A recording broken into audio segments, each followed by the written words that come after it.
এই মুহূর্তে Chittaranjan national medical college হাসপাতালের পরিস্থিতি ভয়াবহ।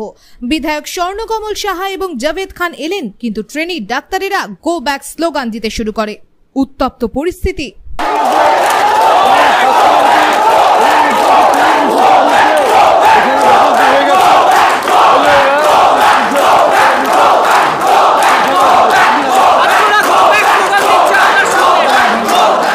বলেছি আমরা যে যারা দায়ী সমস্ত কর্তৃপক্ষকে, মানে যে সমস্ত দায়ী কর্তৃপক্ষ, তার মধ্যে আমাদের প্রিন্সিপালকে আমরা সম্পূর্ণ পদত্যাগ চাই। মানে কোনো কলেজে কোনো অ্যাডমিনিস্ট্রেটিভ পদে তাকে রাখা চলবে না। এইটা যে দেখা যাচ্ছে তাকে আরজিকর থেকে হটিয়ে সিএনএমসিতে প্রিন্সিপাল পদে আনা হয়েছে, এটা অত্যন্ত লজ্জাকরণ, একটা ধিক্কারজনক একটা ঘটনা। আমরা অবিলম্বে দাবি করছি সন্দীপ ঘোষকে কোনো পদে, কোনো অ্যাডমিনিস্ট্রেটিভ পদে রাখা চলবে না, তাকে অবিলম্বে বরখাস্ত করতে হবে। আজকে সন্দীপ ঘোষ যখন যোগদান করবে বা দায়িত্ব দিতে আসবে, তোমরা কি তাকে ঘিরে বিক্ষোভ দেখা বা তার ঘর তাড়া দেওয়া এইসব? আমরা শান্তিপূর্ণভাবে প্রোটেস্ট চালাবো, যাতে আমাদের কোনোভাবে সন্দীপ ঘোষকে আমরা আসতে দেবো না এখানে।